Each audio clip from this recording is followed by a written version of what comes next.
If it's Monday, catch me if you can. Former President Trump opens up a commanding 23-point lead in Iowa. We've got new numbers hot off the presses in the first Des Moines Register NBC News Mediacom poll. Plus, state of emergency in California. Tropical storm Hillary slams into the state, dumping historic levels of rain as a magnitude 5.1 earthquake shakes Southern California. And President Biden prepares to land in Hawaii to see the first-hand devastation in Maui, as officials confirm for the first time that there are a staggering 850 people still missing after those deadly wildfires.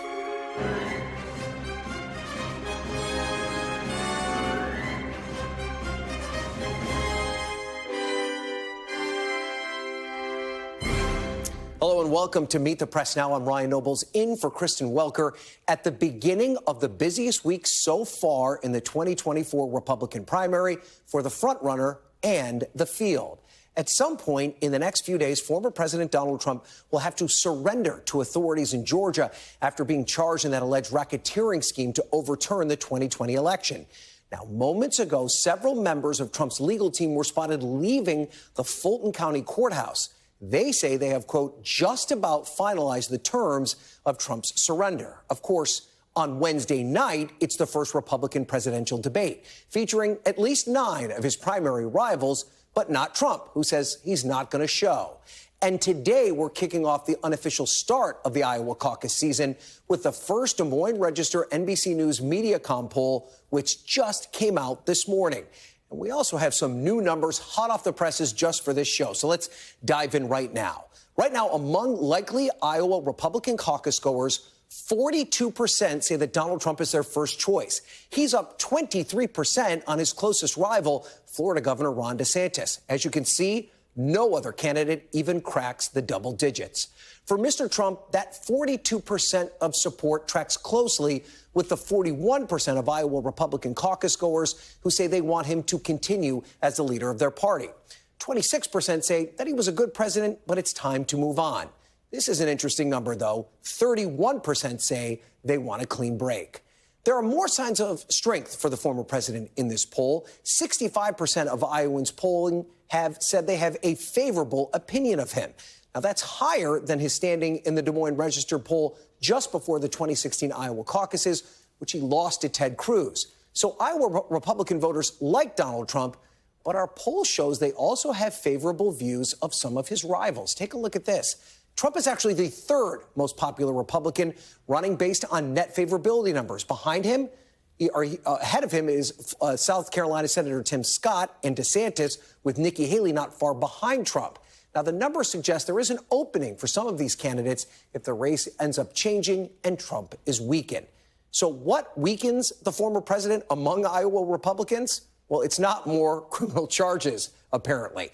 Despite 4 criminal indictments, 65% of likely Iowa Republican caucus goers say that Trump has not committed serious crimes. It's also worth noting that the poll was in the field during Trump's latest indictment, and his lead over DeSantis grew after that news broke. One more sign of strength for Trump in this poll. 2/3 of Trump's supporters say their mind is made up and they are sticking with the former president. The bottom line, if other candidates want to have a shot in Iowa and beyond, they're going to have to change this race and do it fast. We've got a great team to break down the new Iowa poll. NBC's Kristen Welker and Vaughn Hilliard are in Iowa. They've been talking to voters.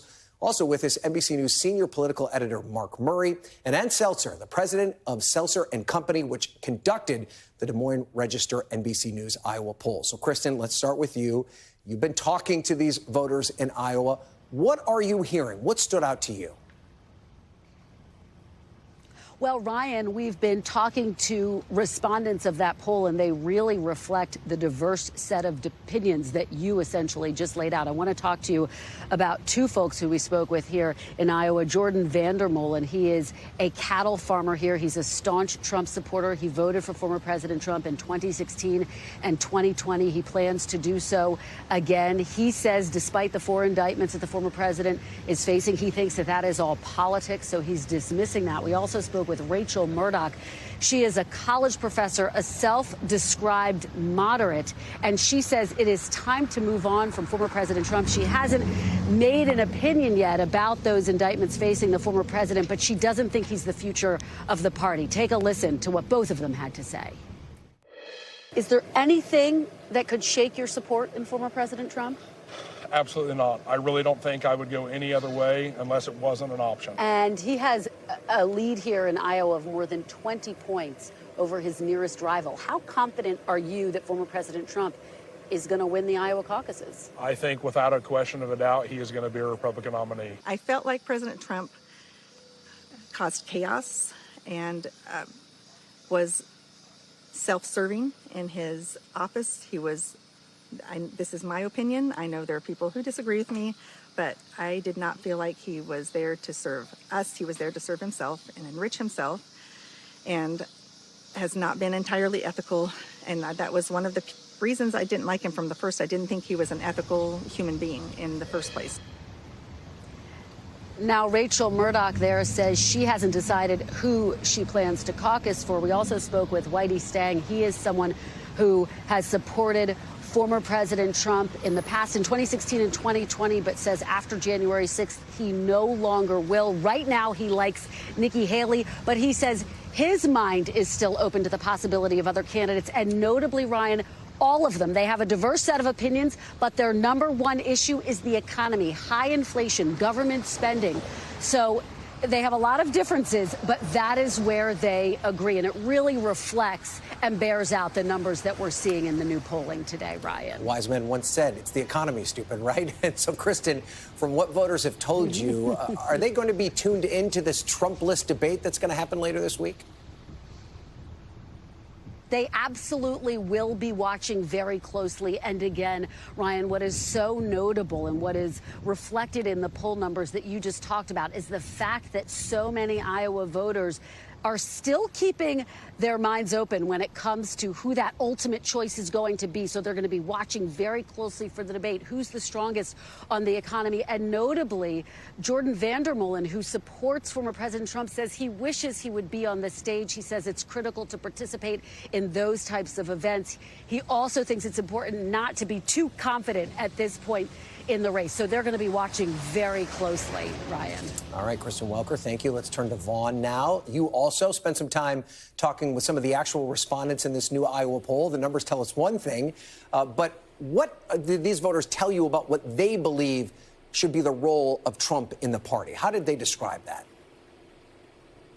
Right now, Donald Trump is effectively the leader of this Republican Party, he has been. He's been the figurehead for 8 years now. And while he's dominating national polling, here in Iowa on January 15th, when the caucus comes around, it could completely scramble this race. And that's why I'm glad, I know all of us are, that we've teamed up with Ann Seltzer for this poll, because this is the indicator that these other Republicans were looking for. And notably, not just the Republican candidates, but also voters, including two of the folks you're about to hear from, Jody and Dennis, who said that they are hands down anti-Trump, being the future of this Republican Party. But for both of them, the question is, who is the alternative, and is that person viable come January 15th to take on Donald Trump? Take a listen.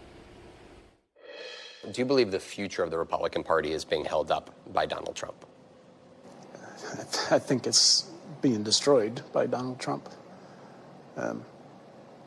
In 2016, I had some hopes, well, this is a 4-year blip and we'll be rid of it in 2020.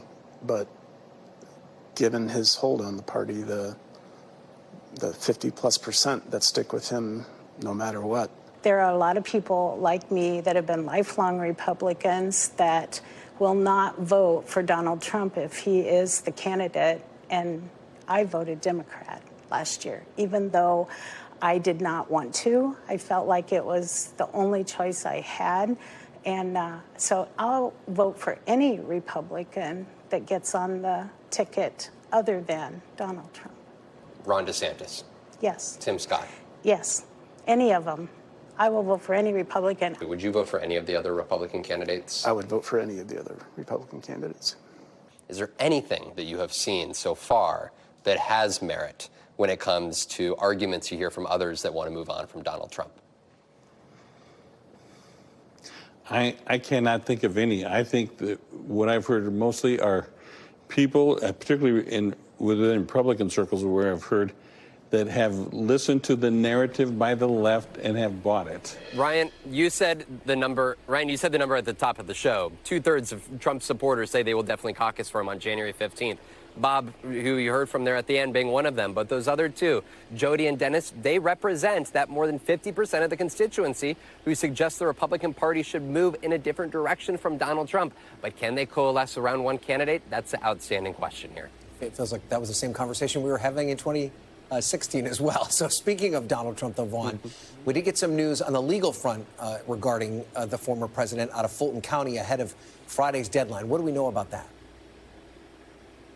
Right, we have news here in just the last few minutes that a $200,000 bond has been set for Donald Trump in Georgia. We expect him to surrender to the Fulton County Jail in the back half of the week. Terms of that bond include a requirement that Donald Trump is not able to communicate directly or indirectly unless one of his attorneys is present for those conversations with any of the other 18 co-defendants. Donald Trump, right as we're talking about being 5 months away from the Iowa caucus, is staring at the legal peril of these litany of cases that also await him here in the months ahead, Ryan.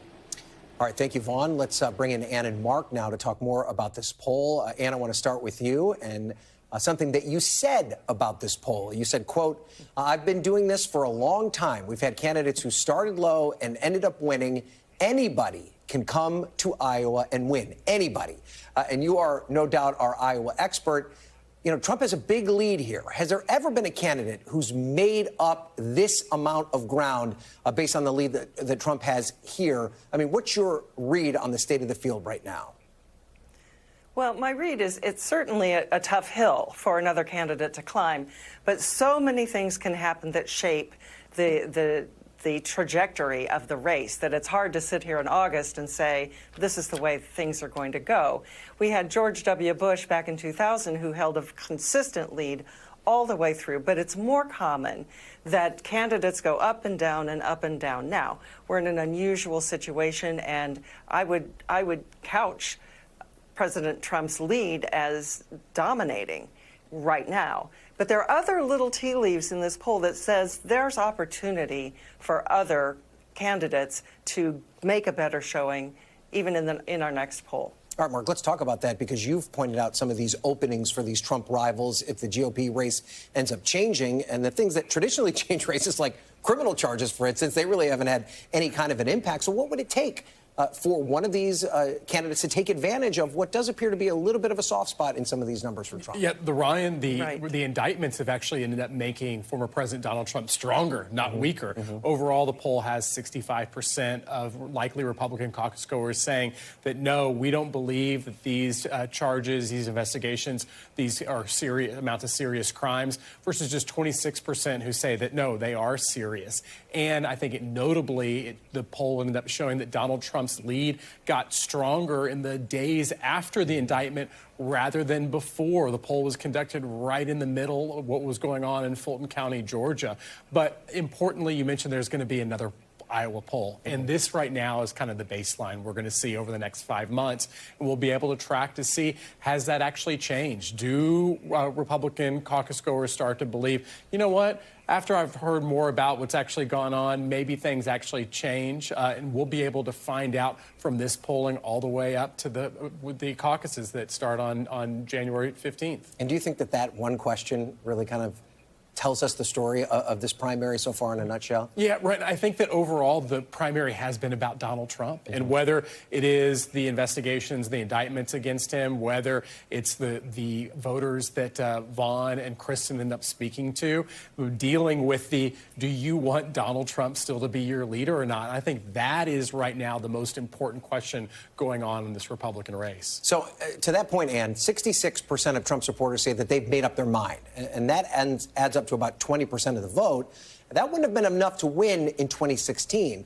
So unless something radically changes, is that Trump's floor in Iowa? Is this where he has to build from? Well, I don't like to talk about floors or ceilings, because what you have to keep in mind is the constituency that makes up likely Republican caucus goers.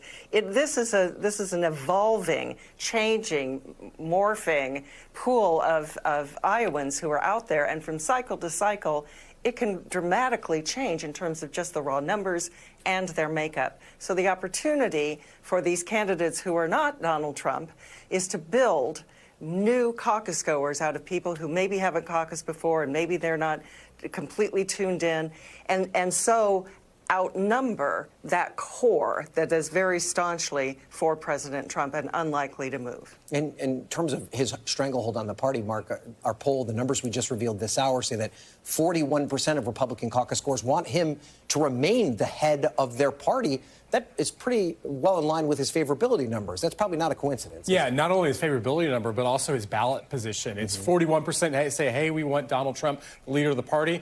42% of likely caucus goers say we believe Donald Trump is our first choice. And Ryan, you know, we were just talking about, like, what is Donald Trump the question? I think this gets at really the zeitgeist of the Republican electorate right now. And interestingly enough, among those 41% who say, hey, I want Donald Trump to be the leader, overwhelmingly Donald Trump is their first choice. But then on that second question, the kind of middle ground, Donald Trump was a good president, but maybe it's time to consider other options. Ron DeSantis comes out on top when you look at the Republican horse race that way. But number two is Donald Trump. And so it's almost going to end up being that if you do want to start picking off the half or more Republicans who want to even consider a new leader, one of those candidates has to consolidate all of that vote to be able to beat Donald Trump. So, Ann, we've seen some of these Trump rivals attempt to try and find an opening by reaching out to evangelical voters. Tim Scott in particular, we know that Ron DeSantis has done that as well.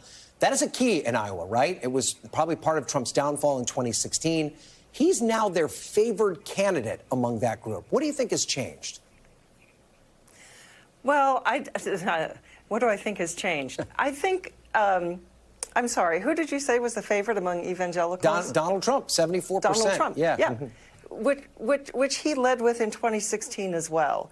What I think is interesting about evangelicals is that Mike Pence, I think he thought his play was Iowa and the evangelical sector that makes up the likely caucus goers, and he is no better among evangelicals than his overall number. So he has no traction, no special traction with that group. In 2016, they were the majority of people who showed up on caucus night. According to entrance polls, 64% were evangelical. So that is they're a powerhouse demographic. Right, and an area that Donald Trump has made a lot of inroads in. So, Mark, we've run this graphic about 1 million times. The winner of the contested Iowa caucus has not won the Republican nomination since 2000. Ann talked about George W. Bush's win back then.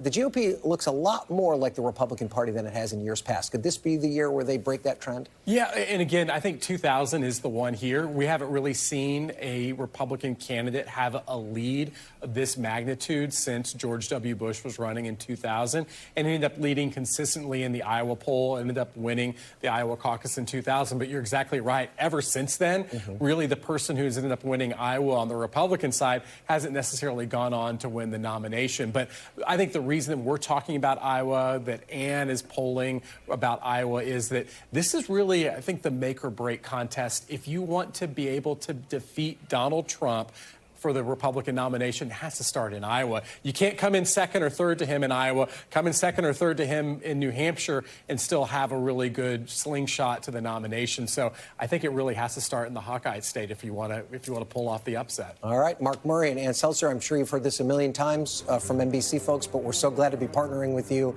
in the 2024 election. We'll have a lot more conversations like this to come. Coming up, President Biden, he's on his way right now to the wildfire-ravaged Maui. We're live on the ground in Hawaii as the president prepares to tour the disaster zone and deliver remarks. But first, one of former President Trump's most outspoken critics on the campaign trail prepares to take the debate stage Wednesday night. My one-on-one interview with former governor and current presidential candidate Asa Hutchinson is next. You're watching Meet the Press now.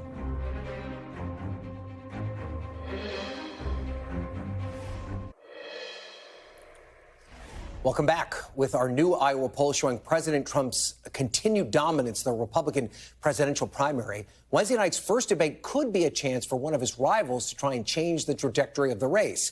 There's a few hours left to hit the polling and campaign donor thresholds, but as of right now, we expect 9 candidates to be on the debate stage.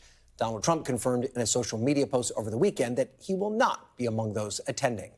Joining me now, though, is one of those candidates, former Arkansas Republican Governor Asa Hutchinson. Governor, first of all, congratulations. You've now qualified for the debate stage, which is a huge accomplishment for your campaign. What's going to be your strategy on that stage Wednesday night? Well, thank you, Ryan. And it has been a good success story in which we were down 30,000 donors just weeks or a month ago, and now we've met the debate threshold. So we're thrilled with that. You know, the strategy is to introduce myself to America. They really don't know me. I've been governor for 8 years in the Bush administration, head of the DEA, and we've got a great track record. So we want to be able to focus on that level of experience that fits the needs of our nation. And so this is my opportunity to introduce myself in a new way to Americans all across the board. And so we're excited about it. I think it will be a vigorous exchange, even though Donald Trump will not be there. He's obviously going to be a topic of some of the conversation anyway, but we're going to contrast the ideas for the future that Americans want to be able to focus on. And it's interesting you bring that up. Do you think voters are more interested in hearing your track record, your experience, your accomplishments, or do you think they're going to be looking for a way for you to differentiate yourself from the front runner? Well, it all ties together. Whenever you look at the front runner, Donald Trump, of course, I'll make the case that we need to have a new leader of the party and a new direction. So that's a very specific case that we make. And it's about, he lost in 2020. We didn't do well under his leadership in 2022. And we're headed for disaster in 2024 if he's a leader. We've got to make that case, and it resonates. I just spent a week at the Iowa State Fair, and what you hear on the ground is not reflected yet in the polls that you have recited. And I'm not disputing the polls, but I think you'll see that gradually change as they see experienced alternatives that can lead this country. Well, you mentioned the poll, so let's take a look at those numbers. According to our Des Moines Register NBC News Mediacom poll, you did not even crack 1% for the first choice. You were the second choice of 2% of the respondents. 7% were actively considering your candidacy, but your net favorability is about 12 points underwater. You have been campaigning in Iowa for quite a while. Are these the numbers that you expected to see? Well, you'd always like to see them higher, but the fact is we have not spent one dime in media advertising in Iowa yet. Many of the other candidates have, and you have not seen any movement on some of the other candidates that have spent literally hundreds of thousands of dollars in ads. And I think what that says is that Iowa's not ready to make a decision yet. They're still studying the landscape, and they haven't had the opportunity to know me in a larger way. So we expect those numbers to change, but they're going to have to change first for Donald Trump, and then they're going to have to see where they're going to go after that. We'll be making our case that we're the right leader for Iowa and America. All right, to that point, I want to show you another set of numbers from this new Iowa poll, and there seems to be a major divide on net favorability. Candidates who've been loudly and openly critical of Donald Trump have negative numbers, and you fit in that category. Those who've held their tongue have positive numbers. If that's what the electorate wants right now, do you think that you're going to have a difficult case to the voters here, or are you going to continue to be critical of the former president? Well, you got to speak the truth. And if you ask me a question about January 6th, I'm going to give you an answer on it. If you're going to ask me a question about the seriousness of the charges that have been filed against him, I'm going to answer that. And truth is important. And so this doesn't set well with some people, and you make it in a way that hopefully will bring us all together after the primary election is over with. But you've got to make that case. The path to victory is going to be through Donald Trump. I don't know whether the soft approach or whether hitting it head on is the right way, but we're speaking the truth. I think it's important, and that's the only way you're going to change those numbers in the end. As to whether I'm the beneficiary of that change, we will see. But I think as they see the experience factor, my optimism for America, and what we've done as a governor and as someone who served in times of crisis in our country, I expect I'm going to get a large share of those votes. Okay, to that point, I want to play for you what Governor Ron DeSantis said over the weekend. Take a listen.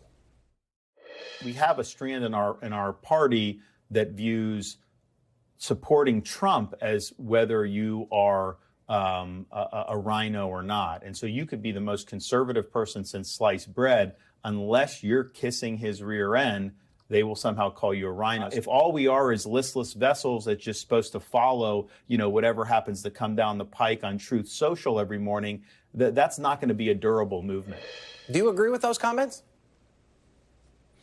Well, I think you're right. We do a little bit of judging of each other in terms of name calling, and it's a purity test. Are you 100% pure behind Donald Trump or whatever the ideological movement is?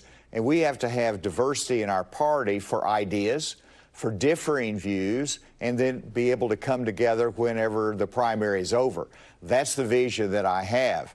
And so, sure, right now, you've got Donald Trump in the key position, despite the indictments that are against him. The question is that going to change? And I believe that we'll start changing in Iowa first. You won't see it probably until late fall or even early winter, but I do expect those to change, and Iowa will start that. All right, we have less than 30 seconds, and this may be a tough question to answer in such a short period of time, but how do you fight through a field of 9 other candidates on that debate stage? How do you make your mark and resonate with the voters watching? You be authentic, you be clear in your positions, and you make sure that you communicate your difference. And there's going to be a lot of difference between the candidates. We're going to showcase those differences, and I think that you'll see that what my message will be something that captures their imagination for the future. All right, former Governor Asa Hutchinson, thank you so much for being here. We'll look forward to seeing you on the debate stage Wednesday night. And be sure to tune in for Meet the Press special after the debate Wednesday night at 11 p.m. Eastern.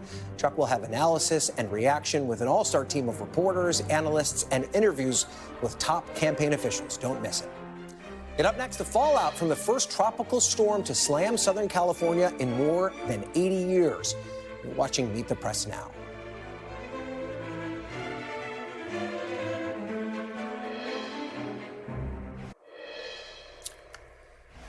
Welcome back. For the first time in decades, a tropical storm hit Southern California over the weekend. 5 million people are under flood alerts right now after Tropical Storm Hillary made landfall on Sunday. First responders rescued more than a dozen people from the San Diego River last night as the storm toppled trees and flooded streets. The storm broke virtually every daily rainfall record in L.A. and the surrounding areas. More than 50,000 businesses and homes are without power across the state. And schools in Los Angeles, the second largest district in the country, I should say, are closed today. At one point, even the 911 system in Palm Springs went out as the storm raged. In addition to the catastrophic flooding, a 5.1 magnitude earthquake also shook Ventura County Sunday. Fortunately, no deaths have been reported in the U.S. From the storm or the quake. Meanwhile, up north in Washington, at least 2 individuals have died as multiple wildfires broke out this weekend. The fires destroyed nearly 200 structures and scorched around 20,000 acres in Spokane County alone. NBC News meteorologist Bill Cairns joins us now to explain the latest on all of this. So, Bill, first, take us through what happened in Southern California this weekend, and what is the latest on what you're seeing today? Yeah, so we've now had the sun up for about 6 to 8 hours on the West Coast, and we were all kind of afraid what we would see, because we know when we went to bed last night and when the sun set, there were torrents of mud, there was reports of flash flooding all over. It was the peak of the storm. So we were afraid of what we'd see when we woke up. But we haven't seen neighborhoods that have collapsed down hillsides. We haven't even heard of any casualties or any injuries in the U.S. from this storm. And it doesn't look like we had any towns that had debris flows even go through them, to ruin like downtowns. And that's what's all happened with past storms in California. So far, so good. We have a lot of cleanup. A lot of roads are washed out, bridges washed out. We got debris, boulders everywhere. But we're not looking at, homes that have been wrecked. And the power outages are only at 40,000. So, like, the wind wasn't even all that big of a deal. When you consider they deal with, the Santa Ana winds and all the high winds during this recent winter during El Nino, it's been okay. So let's go through the storm. Most of the flooding is over with, just a little bit possible in northern portions of Idaho. We've dropped a lot of our flood watches. The areas from Boise northwards has the best chance of getting some additional heavy rainfall, but even that's going to be ending as we go throughout the night. And as far as the California storms go, there's been so much confusion in this throughout all the media. There's only been 3 tropical storms that have been over California at any given time. This was the 4th one. The other 2 was Nora. That was the most recent back in 1997. And those both crossed the Baja just like this one did. And the same with Kathleen in 1976. So this storm is not unprecedented. It's happened before, but it's been a good 30 years to 50 years since anything like this has occurred. And now that we're in that peak of that hurricane season, we get numerous storms to watch, but the closest is the one that's developing in the Gulf of Mexico. Likely tomorrow morning, you're going to hear a tropical storm has made landfall in Texas. That's how quickly things are changing here as this is heading towards the Texas coast. The Hurricane Center is watching it, and they've already issued tropical storm warnings here for areas of South Texas, Ryan. So, this is that time of year. These storms pop up in a hurry. We also have Franklin out there, which will likely be a storm we'll have to watch closely for the East Coast come about a week from now. All right, Bill Cairns, thank you so much. We appreciate it. After the break, how the White House is addressing the historic tragedy out of Hawaii amid an urgent need for housing and a desperate search for the hundreds of people still missing. You're watching Meet the Press now.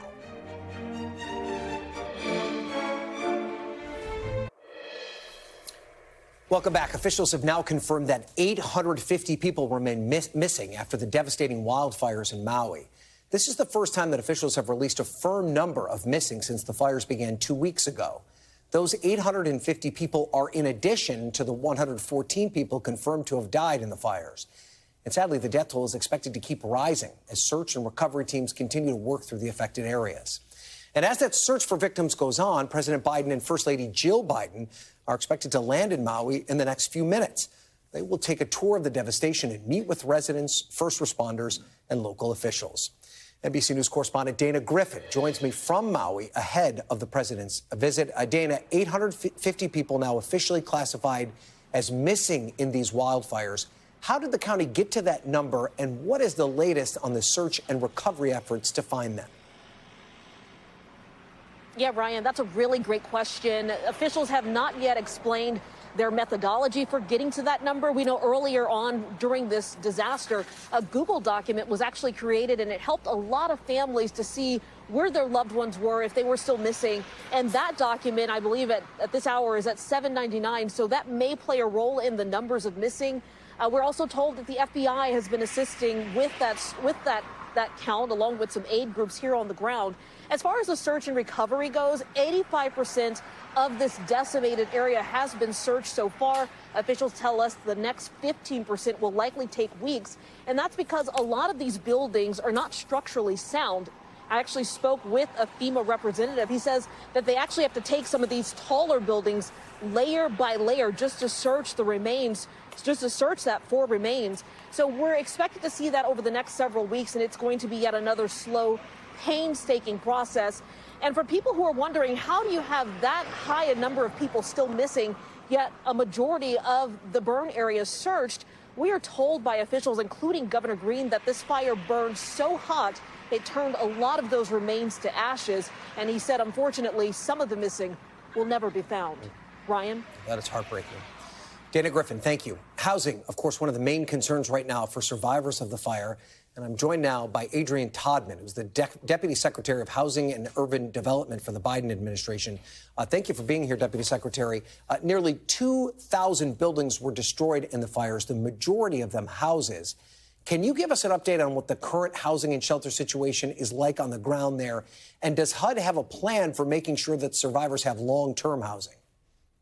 No, thank you. And thank you for having me on. First, I want to express our prayers with everybody who's grieving today a loss of a family member, a loved one in this horrific wildfire in Maui County. And this administration and this HUD are ready to work with individuals I lost my mic there, to continue to work to make sure that we're doing everything that we can to help families now and in the future. You asked about what are we doing now, what can we do?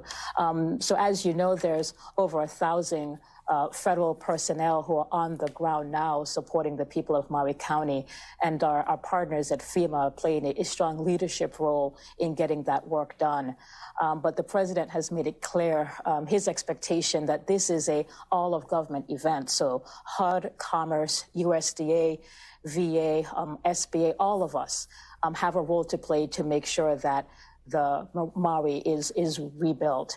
One of the things that HUD has done is to provide maximum flexibility across our suite of programs to ensure that the governor and the mayor and all of the leaders impacted are able to use our funds to provide shelter, to fix housing, and really just meet the moment with whatever the people of Maui need.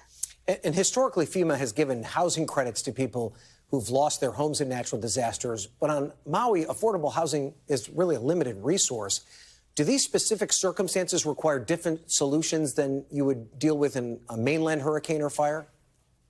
Well, certainly we're watching what the leaders of the state and the county would like to do with HUD's funds and with the vision they have for what comes next. We have been providing aid and assistance in terms of the short-term housing needs, shelter, but we are standing ready to make sure that all of the flexibilities, all of the great ideas that are out there about new innovative housing types, that we are there to be a resource for the leaders in Hawaii, not just in terms of ideas, but funding as well. And you've already put into place a foreclosure moratorium for residents with federal loans, and you're also providing a support package. What's the best way for residents to access these support benefits going forward?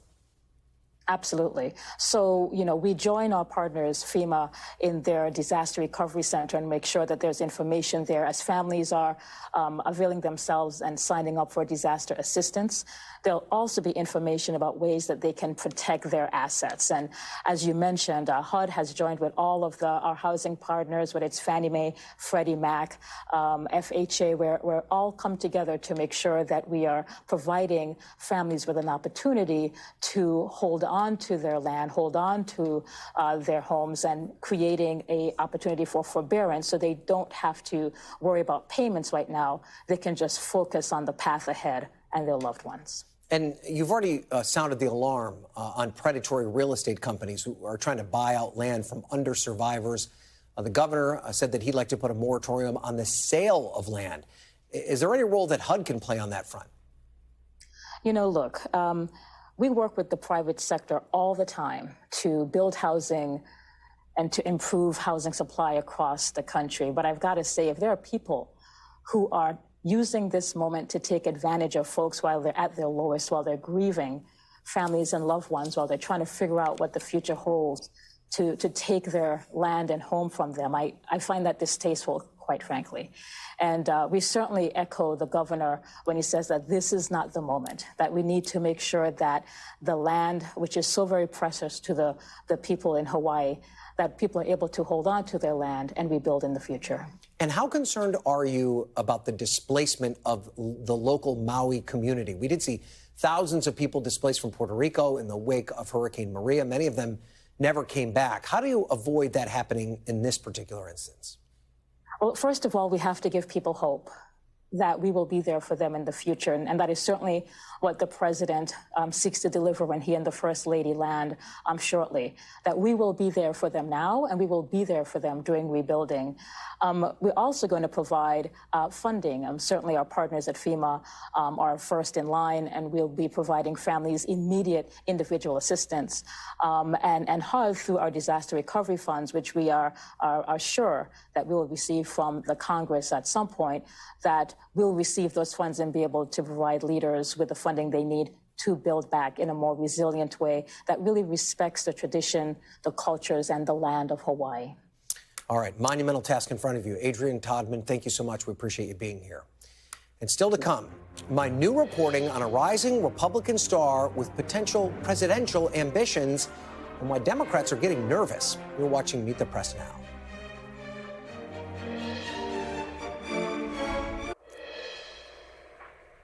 Welcome back. We have some new reporting about how off-year elections in Virginia this November could shake up the 2024 race for president. Virginia Democrats are raising alarms that the state's governor, Glenn Youngkin, could use momentum from possible statewide wins this fall to mount a presidential bid, and that the White House and the National Party aren't doing enough to stop him. Currently, Republicans hold a slim majority in the Virginia House, while Democrats hold an equally slim majority in the Senate. Recently, I spoke to Virginia's Democratic Senator Tim Kaine about his concerns. Here's part of that conversation.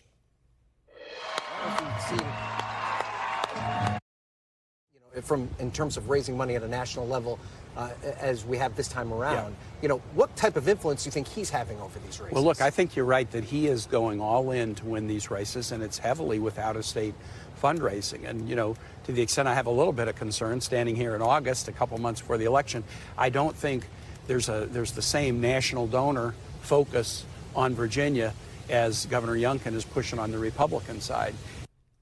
Joining me now to break down all of this is my panel, the co-author of the Washington Post's Early 202, Leigh Ann Caldwell, Democratic strategist Ameshia Cross, and Republican strategist and NBC News political analyst Rick Tyler. So, Leigh Ann, should we be talking about Glenn Youngkin? We saw all these polls that show no one else breaking through the Republican field. Could he jump in at some point and shake things up? He could. We'll see if he does it. I do know that his team has been he has been working really hard, in part, as you've reported, to really ensure that Republicans do well in these off-year elections. They're expanding ballot access, early mail-in voting. They're really trying to ensure that Republicans do well. And so we'll see. I'm talking to a bunch of Republican strategists who don't really believe the hype around Youngkin, that he's going to be the savior, but he might be setting himself up in case Donald Trump and the others collapse. Well, there's more at play here, Rick, than just whether or not Youngkin runs for president. What could happen here in the state legislature is significant as well. If he's able to flip both the House and the Senate, that would allow him a governing agenda that he doesn't currently enjoy. That would certainly set the stage for him to make an argument to national Republicans that he's able to do something in a purple state that maybe others can't. I think there's no doubt that they're having this argument. The team is having this argument. Youngkin's having this argument, and donors are having the argument. But he does have to win the Senate first. I think it'd be very hard for him to make a justification that he's a winning candidate if he doesn't win the Senate. If he does win the Senate, I know this for a fact that there are a lot of Republican donors who are looking for an alternative to Donald Trump, and they have not found it. Now, Youngkin's big challenge, of course, would be that he would have to forego the early states. That's never been done before, but that would be really exciting, I think. Exciting for us, at least. Well, that's right. But he would have to literally sweep Super Tuesday, which I think is unconventional, but not out of the possibility if we get through the first three states and it's a muddle and Youngkin looks strong. Well, right now, it's not a muddle, right, Ameshia? I mean, our poll shows that Donald Trump has a pretty commanding lead. And if these other Republicans can't take Trump down, and he has a commanding lead after those first three states, not the muddle, which Rick is describing, would there be any shot for Youngkin to come in at the last minute? It would be extremely tough. I mean, we have a situation where by double digits and even more at this point, 30% polls, some 40, where you're seeing Donald Trump basically command regardless of the indictments in multiple jurisdictions. Glenn Youngkin, though, I think that he could be a sleeper here because, quite frankly, his fundraising and his own pockets are very deep. But in addition to that, he has run what I would consider an almost pitch-perfect Republican leadership across the country when it comes to everybody spotlighting Virginia. One, because he's used anti-CRT, he's used a lot of the culture war issues himself, but he hasn't done it in a way that is as bombastic as what we've seen from Florida Governor Ron DeSantis. He's been very smart about his approach. He also won Virginia by essentially telling Donald Trump to stand back. He used a lot of Trumpy rhetoric in terms of the policies that came out of it, but he was very cautious as to not have Donald Trump there. And I think that he's still an extremely wise strategist here. Well, it's interesting you point out that he hasn't had the same sort of agenda that Ron DeSantis has. Democrats would argue that's because he hasn't had the votes in the legislature, right? This is what Senator Kaine told me about that.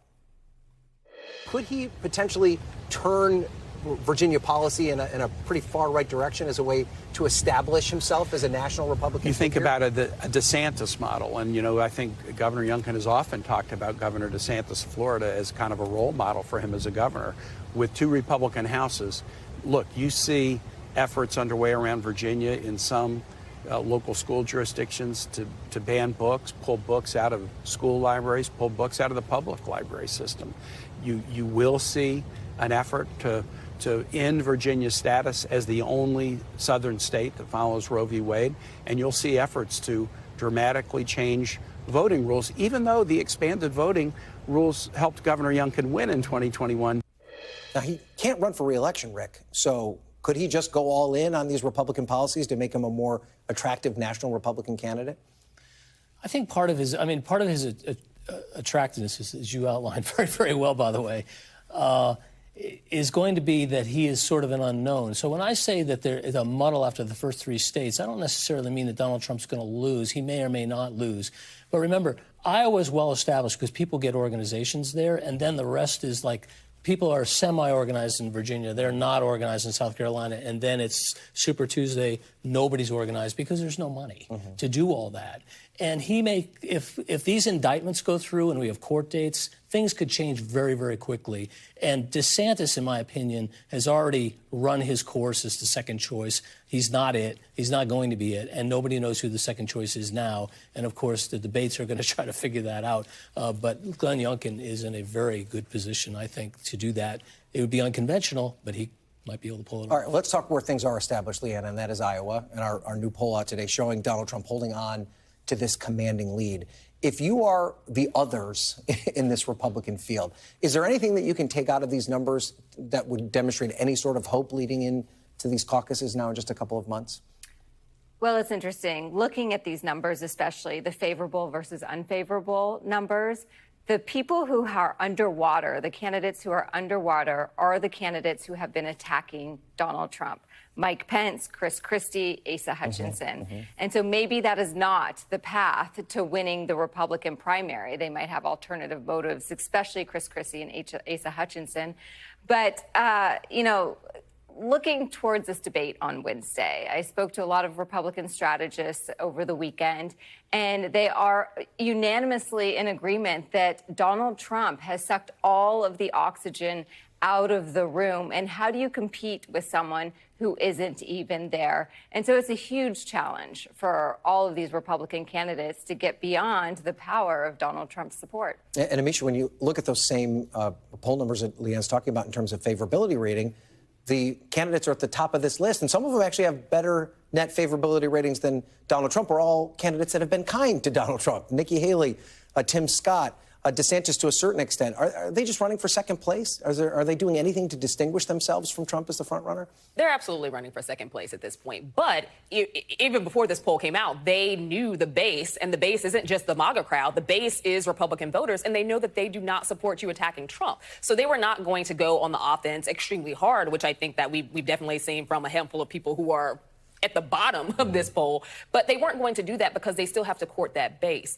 But the issue they're going to have is how do you separate yourself from the top guy? Because aside from Donald Trump saying essentially that there was a place in his cabinet for Tim Scott, I don't know where the rest of them will end up. And I think that as this becomes more and more, you know, less steady, I guess, as we continue to go, because we're still over a year out of the election. Anything could happen between now and November. But by all manner of reporting we've seen thus far, Donald Trump isn't losing his grip at all. Yeah. So these others, they've got to cozy up to him as much as they can because his base isn't going anywhere. And, Rick, we've talked about him sucking all the oxygen out of the room.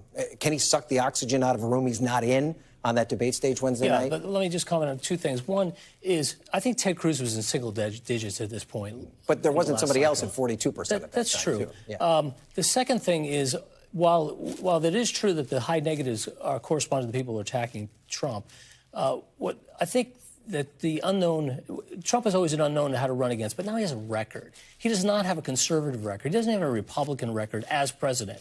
The deficit didn't get smaller, it got bigger. The budget wasn't balanced. The border isn't better, it's worse. The trade deficit with China is not lower, it's higher. All of these things, like what did he achieve? What Republican, what do I get as a conservative, my values, policy-wise, did Donald Trump deliver? And not only deliver nothing on policy, he delivered nothing politically. He lost the White House, he lost the Senate twice, once willfully, and the third time, and he lost the House. So what do you get? You get losing, losing, losing. Yeah, but at this point, we haven't seen any evidence that that's resonated with Republican voters. That's why I'm on, so they listen to me. Right. We're going to have to leave it there. Leigh Ann, Ameshia, Rick, this is going to be a busy week. Thank you guys for for kicking it off for us. We appreciate it. Kristen will be back with you tomorrow with more Meet the Press Now. The News Now continues right now with Hallie Jackson now. Thanks for watching our YouTube channel. Follow today's top stories and breaking news by downloading the NBC News app.